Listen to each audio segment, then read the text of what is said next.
Hello, dear Thai, dear Sangha. I'm very happy to be here with you all.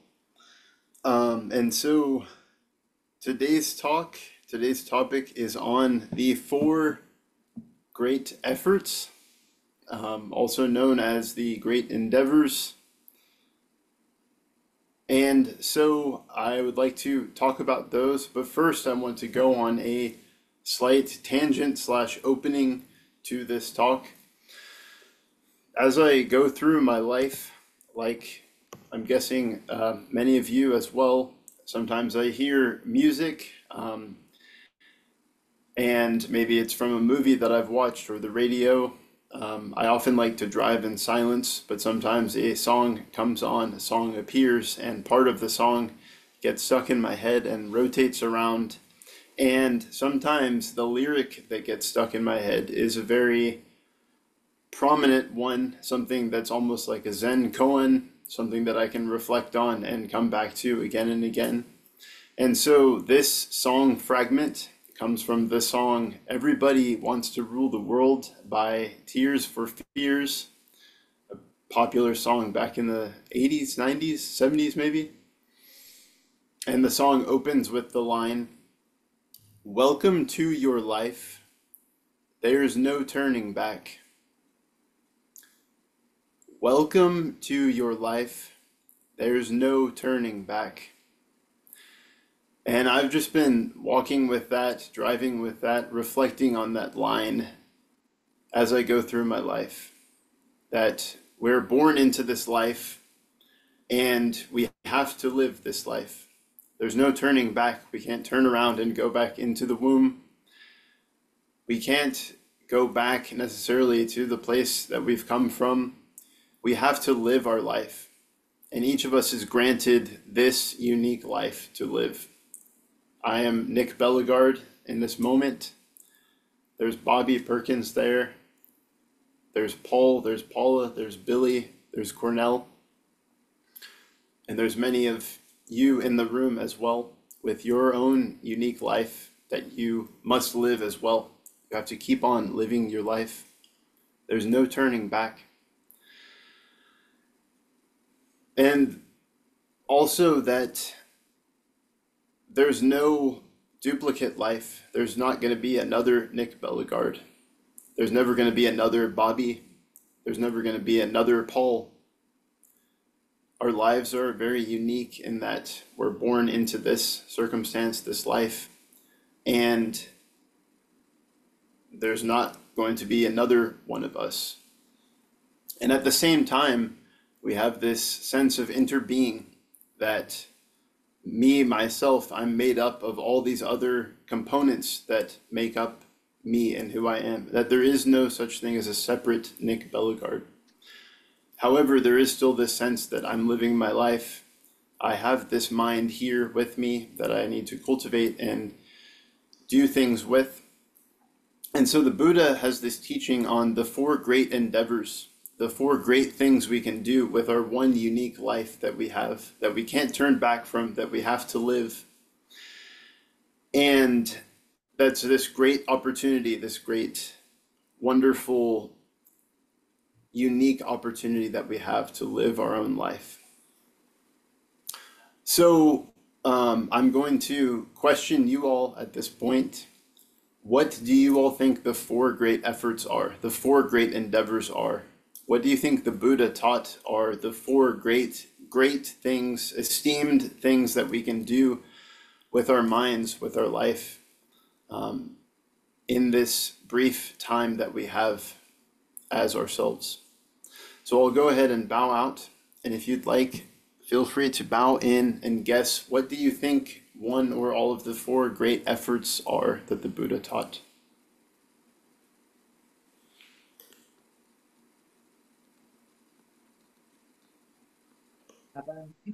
I'm bowing in. I think one of them is um, speak the truth or stay truthful. I'm bowing out. Did you hear that, Nick?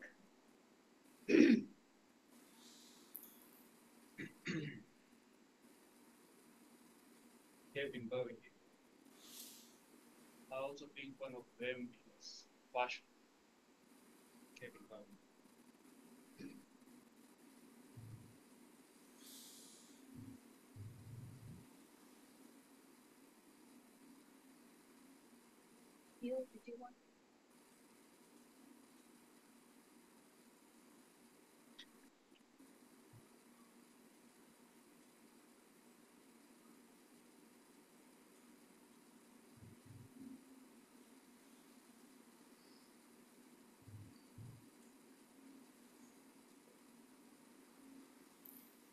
All right. Thank you all for sharing. Did someone bow in? I don't know if I cut someone off there. No. Okay. Cool. So yeah. So for every wrong answer, you only lose 1,000 Buddha points. So it's not that big of a deal. Um, no, thank you for your answers. Yes, we are born into this life, and there are certain efforts that we can make that can help us on the path, and efforts that can make that may not be as helpful on the path. And so the four great efforts that the Buddha talked about and taught that I want to teach today are the effort to cultivate, or sorry, they're the effort to avoid unwholesome mental states. They're the effort to, sorry, I just saw this emoji pop up of a thumbs up. I think this is reading my thumbs up and shooting these emojis. So I guess Zoom agrees. The effort to avoid unwholesome mental states. We have the effort to overcome unwholesome mental states that have already arisen. We have the third is the effort to cultivate wholesome mental states that have not yet arisen. And the fourth is the effort to maintain or sustain those wholesome mental states that have already arisen. So we have avoiding, overcoming, cultivating, and maintaining or sustaining these mental states. So I'd like to give a brief riff meditation talk on each of these components. The first one is avoiding unwholesome mental states.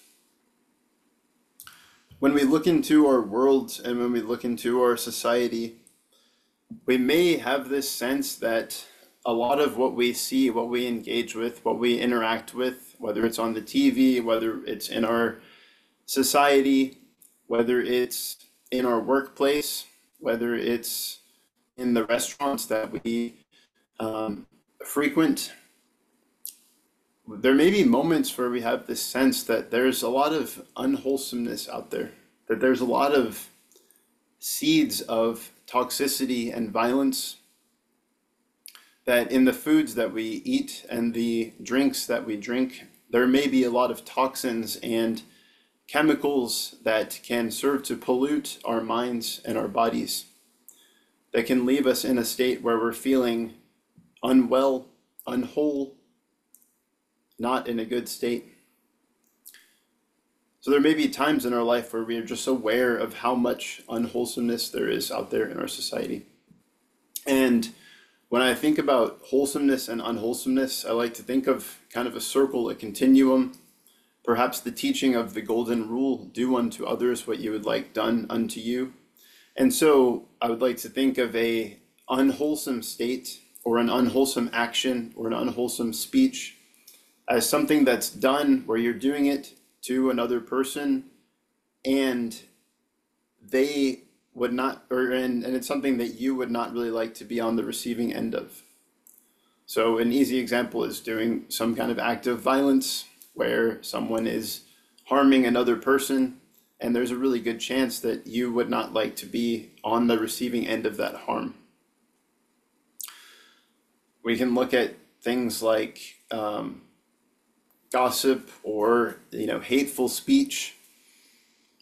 We can look at corporations that sell materials to consumers that they know are toxic and that really is not benefiting their life and their health and well-being long term. These can be some examples of unwholesome actions that we can take. We can look at unwholesome mental states as well, perhaps a sense of craving that overwhelms us, that even after we get the object of our craving, there's a sense of suffering or unwellness that can arise. We can look at states of extreme fear or panic or worry or anxiety that can be chronic, as these kind of unwholesome states that we want to work on avoiding. We can look at states of despair where we take in so much negativity, perhaps from the media or from people around us, that we just feel completely immobilized and powerless to make a difference, to make a positive change, that we don't really even know which direction is positive, where we want to go, or which direction is beneficial or wholesome. And so we want to avoid unwholesome mental states as best we can. One image that comes to my mind when I reflect on avoiding is I did a jujitsu class once, just one class, because a friend invited me. And there was something about, there was a moment where the teacher was teaching this move where when someone grips you in a certain way, you very diligently like peel their hand off and remove it, and you're just aware that their grip is strong, but your grip is stronger, and you can, get your fingers in there or something and remove their strong grip that they have on you. And I just remembered seeing him with this very alert presence and strong demeanor, removing this hand from his chest. So I have this sense of when we are aware of our minds and our mental state, we have to also be aware of when maybe something has latched onto us that can be toxic or unwholesome. And we have to be aware of the sense of taking it and removing it, or creating the conditions to where it doesn't latch on to our minds in the first place. It doesn't have such a strong grip on us in the first place.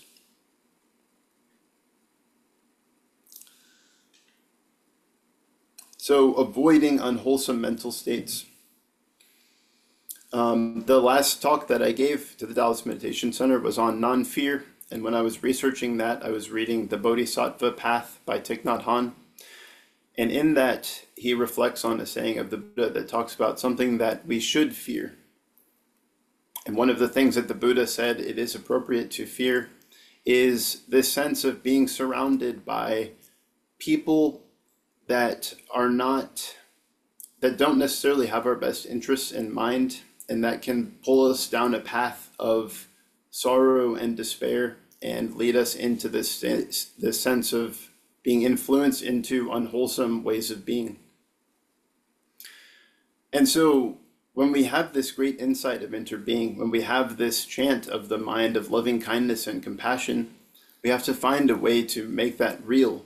And sometimes being surrounded by people who will draw us down and not believe that we can manifest that, and have these habit energies that can bring us into this state of despair, can be something that we want to avoid so that we can cultivate these aspirations that we have to live as fully and as vitally as we can.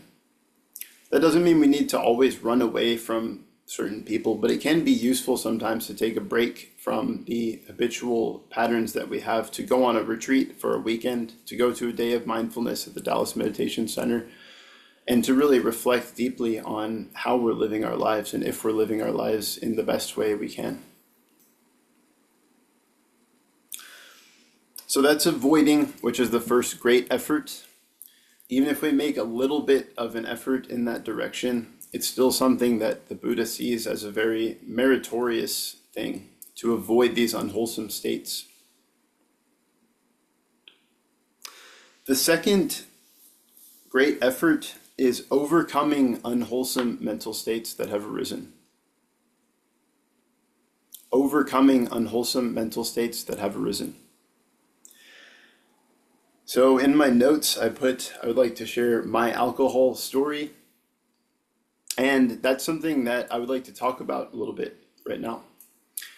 When I share this and when I do my Dharma talks, I'm not doing this as a way of presenting an objective truth that everyone needs to follow and do the exact same thing that I've done. It's merely sharing something that has occurred at a deep level in my experience and that may be beneficial for others to hear and reflect on. And so I used to drink alcohol. And when I think back about now the reasons why I drank alcohol, I can't really find a concrete reason about why I started drinking alcohol in the first place. I think it was just kind of this unconscious way of being swayed by my peers in high school, by friend groups, by the college atmosphere of this is something that you're supposed to do in college, and so you do it. Even though, as probably everyone has experienced, when you take that first drink of alcohol, there is this sense of toxicity and just disgust that can come up. I don't think anyone has taken that first drink of alcohol and just thought, wow, what a pleasant taste. That's so lovely. So it's a learned acquired taste. And for me, it was largely unconscious. And so there was a point where I decided to go on a Vipassana meditation retreat, which is the intensive 10-day retreat where you're in silence, no eye contact with anyone, and you practice meditation for somewhere between 13 to 16 hours a day, focusing on the breath, body awareness. And when I was doing that, over and over, this sense kept coming to me of alcohol and these unwholesome mental states. Here comes my daughter. She wants to check in. These unwholesome actions or states of being that I had done, these regrets and remorses that I had when I was under the influence of alcohol. And something about being in a retreat, secluded from my everyday life, all these experiences just kept coming to me and compounding into a sense of, yeah, I need to make an effort to change that behavior.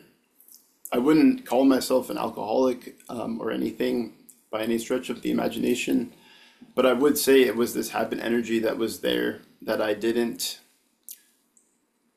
intentionally cultivate, and that I didn't feel completely comfortable with it being in my life. So eventually, after I reviewed all these scenes that came up during the meditation retreat, I eventually had an experience where I went back out and I had a drink. And when I had the drink, I just dropped down into this really unwholesome state of sadness and despair, which wasn't like me, which isn't my normal state, which isn't something I identify myself with being. And so I just had this sense of sadness and despair. This unwholesome mental state was there present with me. And at this point, I had started doing the meditation practice for a while. So I took some deep breaths and I just really was present with this negative state, this difficult state that had overcome me.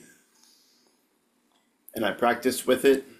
And I eventually decided that I'm going to stop drinking. So I started on a 30-day challenge, and eventually that unwholesome mental state that was brought on by the alcohol inspired me to give up that habit energy. And I haven't had a drink in a number of years. I've been clean from alcohol since that moment, basically. And I credit that to the practices learned at the Dallas Meditation Center. And I feel that as a result of giving up that unwholesome mental state, of overcoming that, there's been a lot more energy in my life to do other things, to put that energy into a channel for practicing meditation, for being with family members, for creating art, for doing things that I find are very positive in my life and that don't have this sense of heaviness, this weight. Again, this is just my story. I'm not advocating that you all do the exact same things that I do. However, if you're curious, I would advocate trying it out. Try a 30-day challenge, see how it feels, see what happens. Test it against your experience and see if it's true. So it may not be alcohol, but it may be consuming other things, and you may want to try overcoming those or giving those up. When you find yourself in the midst of an unwholesome mental formation, one of the important and helpful things to do is to take a deep mindful breath, to just be really present with what's happening in that moment, to not generate more resistance to it, but just to acknowledge completely what's happening in that moment.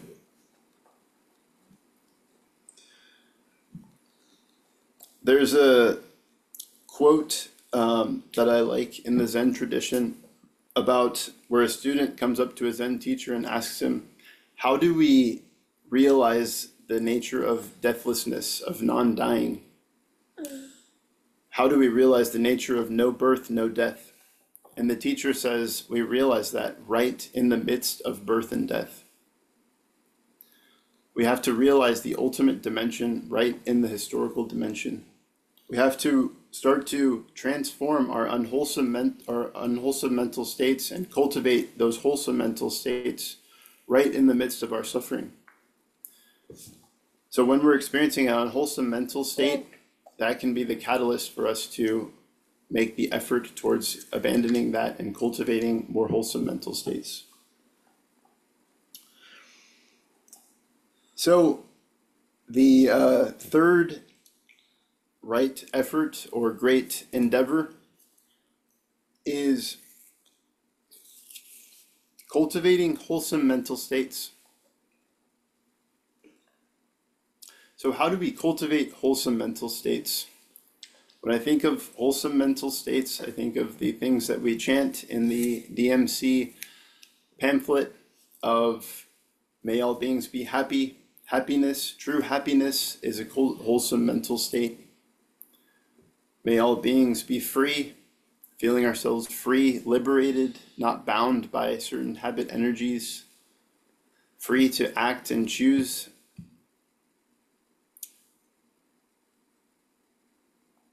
We say, may all beings be joyful, having that sense of sympathetic joy, joy when others are doing well, and joy when the conditions are going well in our own lives. And we talk about peace, the sense of abiding peace.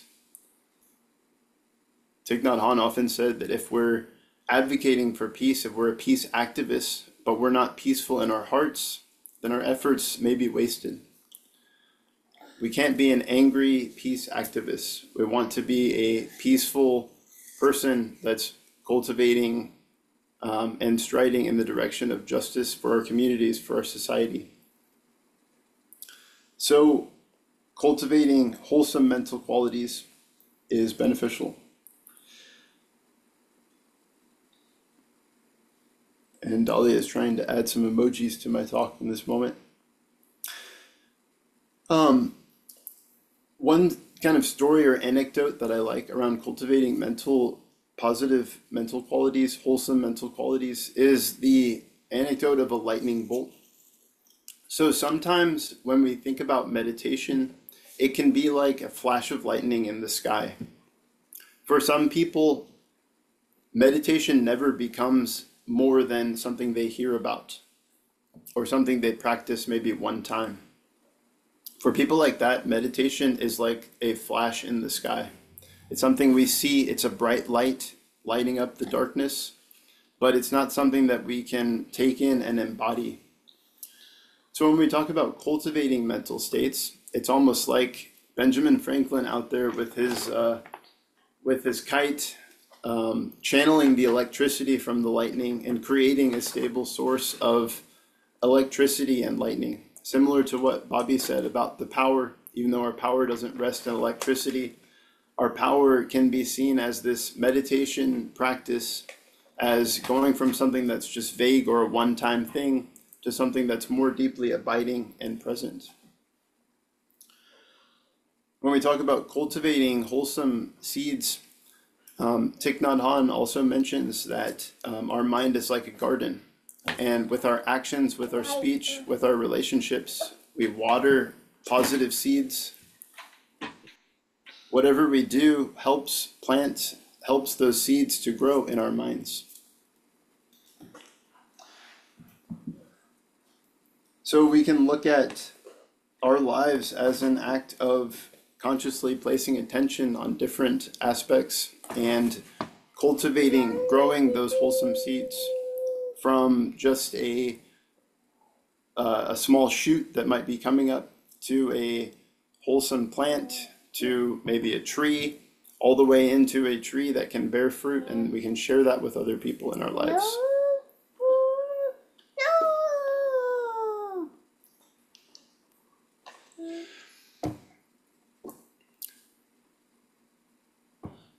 So,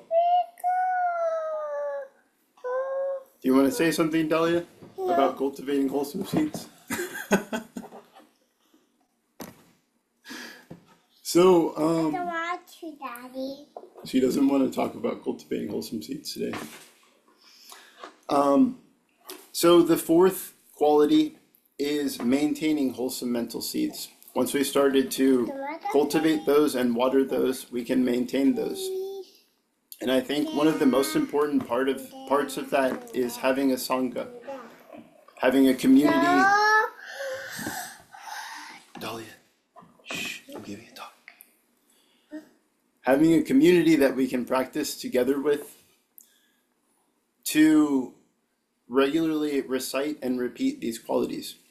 When we repeat our 4 bodhisattva vows, countless beings we vow to free, ceaseless afflictions we vow to end, limitless truth doors we vow to open, the deepest paths of awakening we vow to realize. When we practice those together, chant those together, affirm those together as a community, it really serves to help maintain and deepen our practice. I think all of us have experienced times where we feel worn out. We probably don't really feel like meditating, and we still come into the meditation center and we find ourselves revivified. We find our passion for meditation to be rededicated and renewed. And it's almost like getting an oil change on our car. Everything we have requires maintenance. We have to maintain it.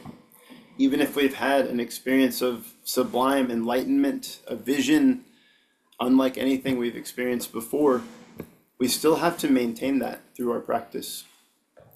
Even the Buddha, after he achieved enlightenment or became enlightened, he still practiced sitting and walking meditation. He continued to sit. He didn't just give it up. Similarly, in our relationships, we have to have a practice of reconciliation, of coming back together. It would be interesting if we started to date someone or married someone and said, okay, well now we're married, so we've made the highest commitment, so I'll see you later. We don't need to maintain anything anymore. If you're dedicated to someone, if you're dedicated to a community, you have to keep coming back and reconciling and practicing together. And as you continue to practice, our mind is gradually shaped and transformed into something that is much more stable, much more solid. Something that can bear fruit and benefit other people, other beings.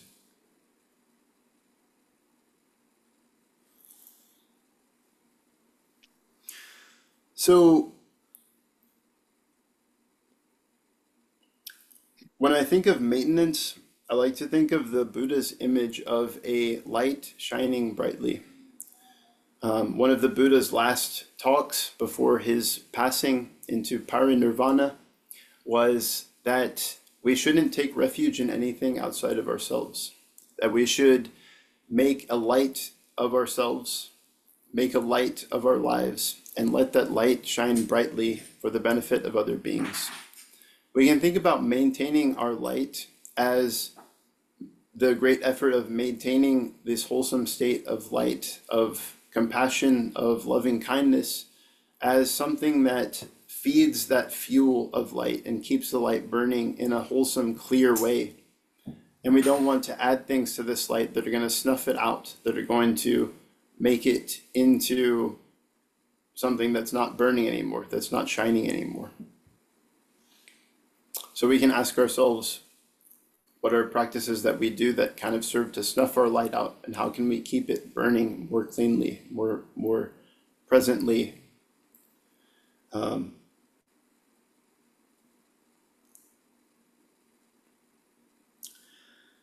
So, in closing, to summarize, we have the four great efforts: avoiding unwholesome mental states. We have overcoming unwholesome mental states that have already arisen. We have cultivating wholesome mental states that have not yet arisen. And we have maintaining wholesome mental states that have already arisen in us.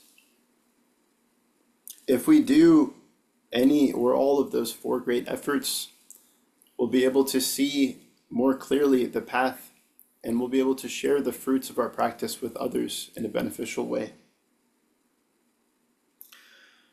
In closing, I'm reminded of the story of the nation of Bhutan, and how I learned recently that Bhutan is a carbon neutral country, meaning that many nations emit carbon into the atmosphere, which causes the global warming cycle to increase.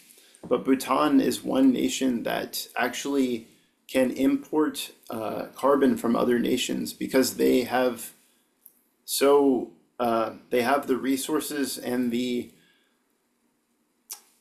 architecture and the structure of their community, their society, to not put out more carbon, to be carbon negative, so that their forests are purifying the air, and that their emissions are extremely low. So they're able to take on carbon from other nations. And I think our minds and our practice are similar when we look at these four great endeavors. Once we've cultivated wholesome states of mind, we can then be really present for another, for their suffering. If our mind is filled up with our own suffering and our own unwholesome mental states on a regular standard level, it's going to be really hard for us to be there for others, to help others, to transform their own habit energies, their own suffering. But if we can practice to the point where we're able to maintain and even cultivate new wholesome mental states, to embody this peace, to take a deep breath in and have this sense of equanimity be very present with us, to be ingrained in our very selves, to have the mind of love present, and it's not something that's like a flash of lightning in the sky that we forget that is there for the most part, but something that we remember is there throughout our daily life, as we walk in mindfulness, as we look deeply into the eyes of our friends, as we remember our intention, as we move through the world and assist beings. If our mind of love can be really present there, then we have the opportunity to help transform others' suffering. We can be there for another, and we can help to create a better world in that way, to realize our aspirations through this practice. So let's just take a few moments of breathing in that mind of love. So take a deep breath in. Breathing in, I know I'm breathing in.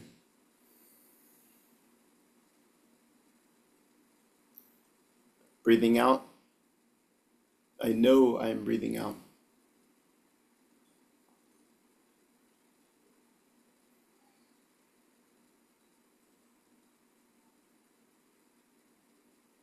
Breathing in,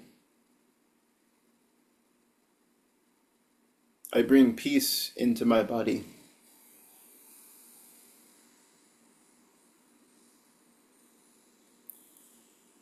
Breathing out, I enjoy my sitting.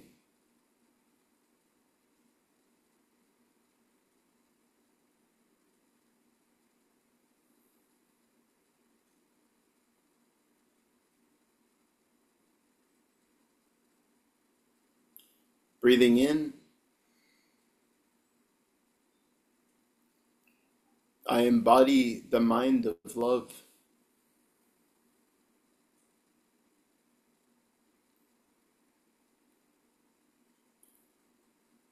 Breathing out, I smile.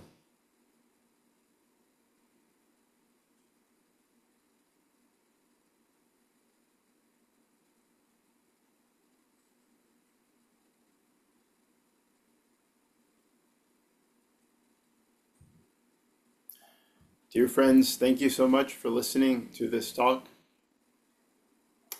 May we all learn to cultivate and maintain those wholesome mental states in our practice. Thank you very much.